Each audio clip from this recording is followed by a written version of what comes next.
People are talking about this pandemic lasting quarters, if not potentially up to 2 years. And yet stocks had their best month since 1987. I don't understand. Maybe you do. So, Brian, the market is reacting to the Federal Reserve as well as the BOJ ECB action, also fiscal stimulus across the globe that has been thrown all on the table. That has emboldened risk-taking as well as it really actually shored up the credit markets. You had the transmission mechanism for credit just seized up, hence the reason, one of the reasons why you had such a violent move to the downside. As they fix that situation, the markets have readjusted higher. Are you surprised by how violent the snapback has been? A bit surprised, but overall, if you are a trader, you had to play catch up. If you're an investor and you're looking at 2 to 3 years, and we've always been quite cautious and tempered with our message on TV, we would actually be buyers.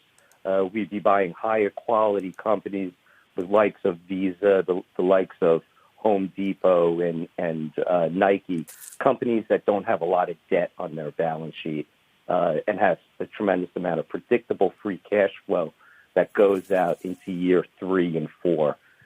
Investors price equities based off of economic and earnings that are out into year 2, 3, and 4. They're not pricing their valuations or their company's price targets off of what's happening in this quarter or next.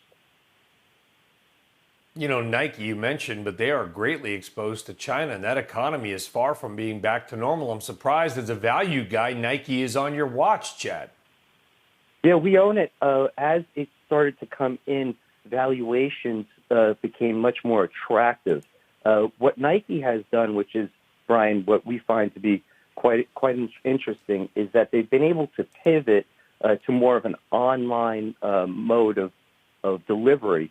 That in itself, we thought this accelerated that transition. So when we're modeling out Nike, we're looking for higher operating margins, perhaps in 2022 into 2023. We do believe, look, Brian, we're not, we do believe that the pandemic is extremely serious and it's going to have a material impact on the global economy as well as the U.S. economy in 2020. We're hoping that the economic activity will start to accelerate and pick up into Q3 and into Q4 of this year, and that global economy, again, will start to get into a modest growth trend into 2021. Hence the reason why we're recommending that investors look a little further out.